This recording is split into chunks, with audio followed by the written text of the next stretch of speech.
What you see here is $10,000 on the table. You can take this money as a loan, but I will charge you a little bit of interest rate. Like most people, you take the money and you go buy a nice car. But in 10 years, it's time to pay me back. And because of interest rates, now you owe me $20,000 and not 10. You will say, I don't have money to give you. And if you don't, I take your car and a piece of your house. Damn. This is how debt works. And after 3 years of traveling the world, I noticed that this is exactly what China is doing. For example, take the small island nation of Sri Lanka. This developing country needs money and China has a lot of it.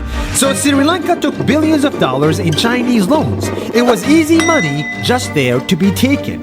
And with that, they built skyscrapers, highways, airports, and shipping ports. The country grew and prospered. But few years later, this easy money came with interest rates, and Sri Lanka was so much in debt that it couldn't pay back China its money. And the only way out was to give China control of what they had built.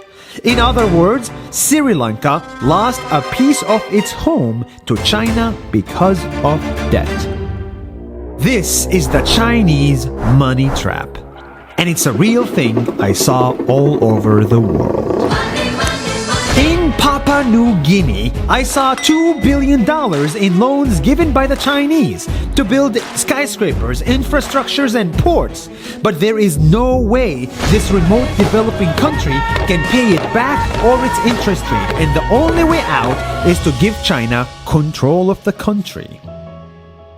In the Maldives, Pakistan, Malaysia, Laos, Kazakhstan, Mongolia, Egypt, Kenya, and South Africa, the same thing is happening, and many countries are struggling to pay back Chinese loans. If you look closely, all these infrastructure projects like highways, ports, and bridges connect to China through the sea or through the land to form something far bigger, far more powerful than just a bridge, a new Silk Road. The world is already made by China, and I think slowly it will be owned by China. Don't get me wrong, building bridges, ports, highways, and airports is a great thing for the people and the country, but they come at a very high cost. And when these countries can't pay back the loans, these countries will lose their homes. One thing my parents had taught me is that there's no such thing as a free lunch or a free ride. So if we're not careful with our money or other people's money, then we better start learning Chinese. 下周见。